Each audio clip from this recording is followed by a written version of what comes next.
ముగిసిపోయనుంది. ముఖ్యమంత్రి రేవంత్ రెడ్డి నేడు Cyberabad municipal corporation కార్యాలయ భవన నిర్మాణానికి శంకుస్థాపన చేయనున్నట్టుగా తెలుస్తోంది. మియాపూర్లో 1674 కోట్ల 74 లక్షల వ్యయంతో చేపట్టనున్న వివిధ అభివృద్ధి పనులకు శ్రీకారం చుట్టనున్నారు. అనంతరం అక్కడ ఏర్పాటు చేసిన బహిరంగ సభలో సీఎం రేవంత్ రెడ్డి ప్రసంగించనున్నారు. ఇక ఇదే అంశానికి సంబంధించి మరింత సమాచారం ఏవై స్వామి అందిస్తారు. స్వామి, శ్రీజ, రాష్ట్ర ముఖ్యమంత్రి వరుసగా ఈ నెల 12వ తేదీ వరకు వివిధ కార్యక్రమాల్లో బిజీగా షెడ్యూల్ ఖరారై ఉన్నది. ఈ రోజు నిన్న మల్కాజ్గిరి మున్సిపల్ కార్పొరేషన్ కి నిన్న ఉప్పల్ బగాయత్ లో శంకుస్థాపన చేసినటువంటి సీఎం రేవంత్ రెడ్డి నిన్న దాదాపుగా 1500 కోట్లకు పైగా అభివృద్ధి పనులకు సంబంధించినటువంటి శంకుస్థాపనలు చేశారు. ఇటు టీకేఆర్ కాలేజ్ నుంచి మందమల్లమ్మ వరకు వెళ్ళినటువంటి ఫ్లైఓవర్ కావచ్చు, ఇటు మరోవైపు మిగతా ఇటు మన కంటోన్మెంట్ లో ప్రత్యామ్నాయ రహదారులకు సంబంధించినటువంటి రోడ్లకు సంబంధించిన అభివృద్ధి పనులు కావచ్చు, వాటన్నిటికీ శంకుస్థాపన చేశారు.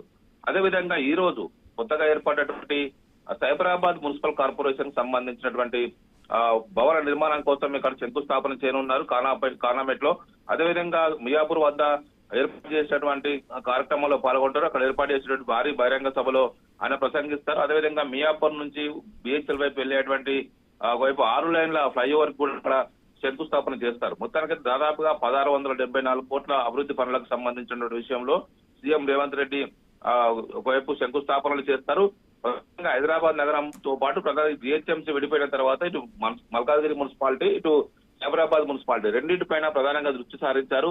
ఈ రెండింటి అభివృద్ధికి సంబంధించిన విషయంలో ప్రభుత్వం ఖచ్చితంగా పనిచేస్తూ ఉంటుంది. నగరంలో దాదాపుగా 1,30,00,000 మంది ఈ క్యూర్ పరిధిలో ఓవరాల్ లోపల జీవిస్తున్నారు. వారికి సంబంధించినటువంటి వసతుల కల్పనకు ప్రభుత్వం వేస్తుంది. దీనికి సంబంధించి ప్రభుత్వం ఎన్ని నిధులైనా ఖర్చు చేయడం కోసం సిద్ధంగా ఉంది. ప్రజాప్రతినిధులు పార్టీలకు అతీతంగా ప్రతిపాదనలు తీసుకొచ్చి ఇస్తే మేము అభివృద్ధి చేస్తామని చెప్పేసి కూడా ముఖ్యమంత్రి చెప్తూ ఉన్నారు.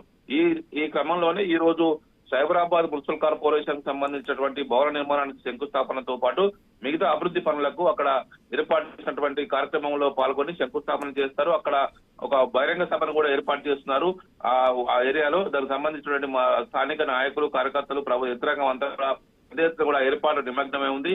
అక్కడి నుంచి దినాన్ని ఉద్దేశించి ముఖ్యమంత్రి రేవంత్ రెడ్డి ప్రసంగిస్తారు. Sreeja, right, thank you Swamy.